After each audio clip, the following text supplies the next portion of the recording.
नमस्कार। तो news nation की बड़ी कवरेज लगातार जारी है। बात जनादेश 2024 की और जनादेश क्या है जनता का, वो इस वक्त आपके टेलीविजन स्क्रीन पर। एनडीए 292 सीटों पर लगातार बढ़त बनाए हुए। भारतीय जनता पार्टी को अकेले 239 सीटें मिली हैं। और इस बीच आपको लेकर चलते हैं हैदराबाद। अजदुद्दीन ओवैसी क्या कुछ कह रहे हैं, जीत चुके हैं। जीत के बाद ओवैसी को सुनिए जरा।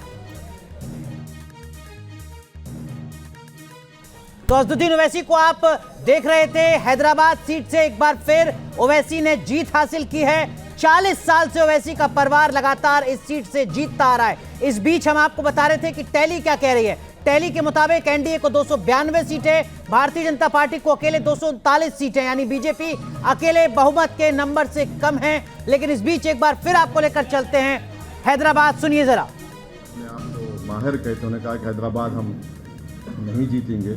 खैर अल्लाह जो चाहता है वही होता है।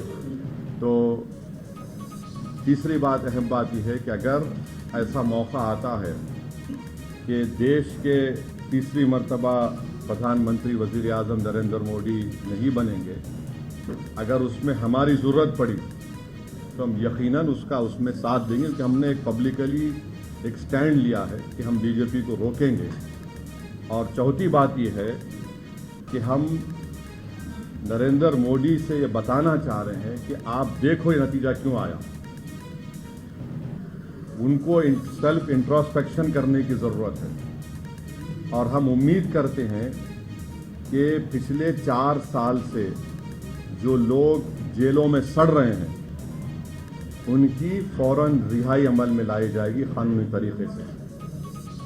क्योंकि याद रखिए कि अगर आप कमज़ोर पे जुल्म करेंगे तो उस कमज़ोर की तकलीफ़ को ऊपर वाला सुनने वाला है। तो अब नहीं मालूम कि फाइनल काउंटिंग होने के बाद कितने सीट बीजेपी लाएगी, मगर मुझे लगता है कि इंशाअल्लाह ताला वो मैजिक नंबर बीजेपी नहीं लाएगी।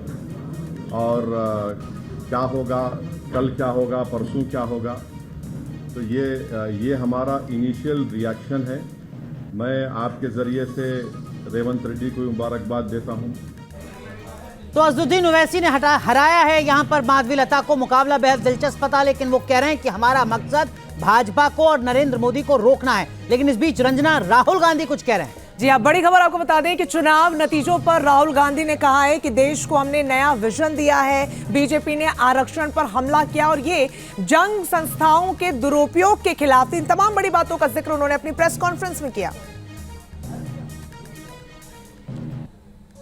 ये चुनाव इंडिया गठबंधन और कांग्रेस पार्टी सिर्फ एक राजनीतिक दल के खिलाफ नहीं लड़ी थी। ये चुनाव हम बीजेपी, एक राजनीतिक दल, हिंदुस्तान के इंस्टीट्यूशंस, हिंदुस्तान का जो पूरा गवर्नेंस का स्ट्रक्चर है, इंटेलिजेंस एजेंसीज, सीबीआई, ईडी, ये सब, आधी जुडिशरी, इन सब के खिलाफ हम लड़े थे। क्योंकि इन सब संस्थाओं को, इन सब इंस्टीट्यूशंस को नरेंद्र मोदी जी ने और अमित शाह जी ने कैप्चर करा, धमकाया, डराया।